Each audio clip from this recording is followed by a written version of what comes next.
Well, hello, everyone. My name is Lia Levin, and I'm a professor at the Bob Chappell School of Social Work at Tel Aviv University. And it's a real pleasure to welcome you to this conference, which brings together diverse fields, practices, and forms of knowledge around a shared concern, which is how we understand, enact, and sustain reciprocity and healing in contexts shaped by profound asymmetries of power.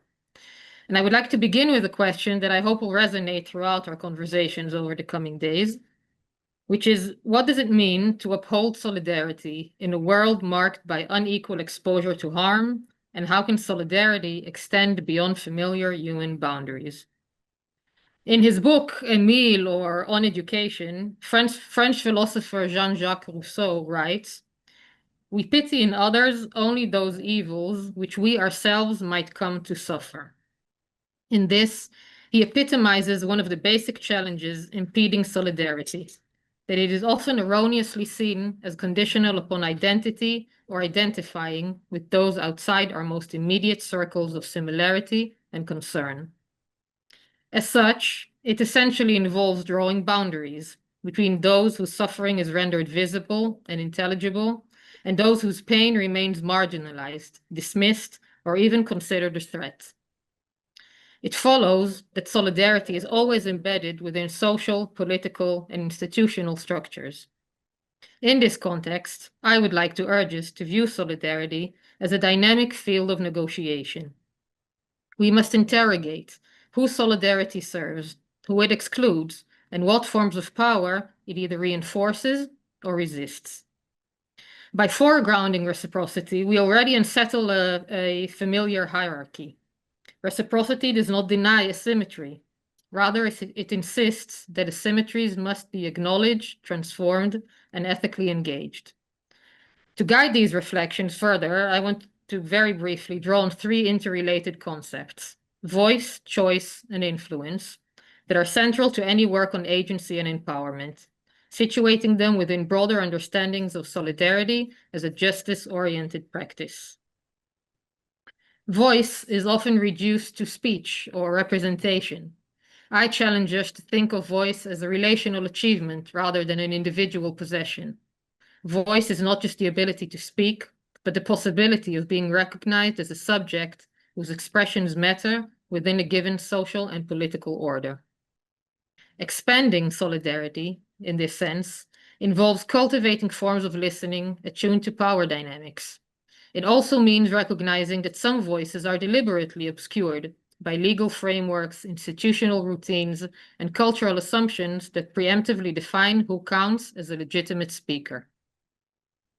At the same time, we remember that trauma or pain involve the erosion of choice. In its aftermath, systems of care, research, and safeguarding can inadvertently perpetuate this loss by prioritizing conservative notions of recovery over individual agency. Solidarity, understood as a practice of justice, thus requires sustained attention to how choice, on any level, is structured, constrained, or foreclosed by academic disciplines, professional norms, and political economics of care. Finally, influence encourages us to consider how impact can and does occur, particularly in our case for non-human animals, who must be allowed to, as much as possible, shape their routines, relationships, and shared environments. Justice-oriented solidarity must incessantly and courageously extend beyond protection. It has to strive to create conditions where the capacity of so-called less powerful lives to matter and affect change in ways that are neither ignored or disciplined. I do believe and hope that this is a good starting point for shaping not only our research and interventions, but also the moral communities that we are actively constructing. A few words about this conference. The conference is structured as a funnel, beginning with a broad perspective on our relationships with animals through anthropological, neurobiological, and rehabilitative lenses across different communities, in natures, at home, in educational settings, and in rescue farms. This will be today on day one, and we will gradually move inward into the therapy room and the psychoanalytic perspective on day two.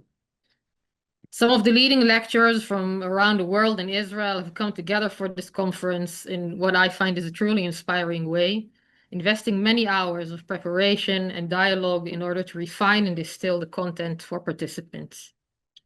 I'm also happy to share that seeing the strong connections between social work and the approaches and practices discussed, the continuing education unit at our school is now offering a new program, the Relational Human-Animal Psychotherapy Training Program, promoting advanced clinical training for trauma and crisis work in the presence of animals. This is a groundbreaking program, both in Israel and internationally. It is designed for mental health professionals who already possess clinical understandings of interpersonal relationships and who wish to deepen their training and gain new tools for understanding relational dynamics that emerge with non-human animals in emotional and therapeutic work. This program opens remarkable possibilities for work in areas where verbal language is insufficient, particularly in the treatment of trauma. I wish us all a meaningful time together. Thank you very much, and over to you, Anat.